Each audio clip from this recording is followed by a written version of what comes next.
first is an incredibly exciting product story for Jaguar.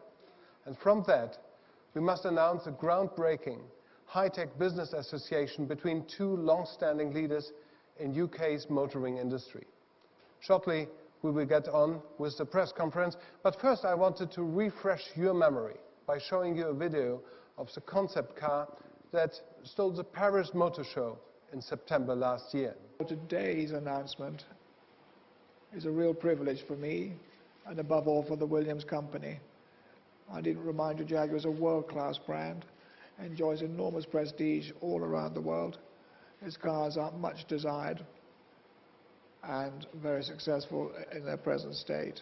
It's combining technologies of the future, super efficient, high pressure charged combustion engine, small combustion engine, you'll hear more about it. Very advanced control technologies, combining the various powertrains, the engine, the motors. Jaguar remains committed to the use of micro-turbine technology showcased in this original car.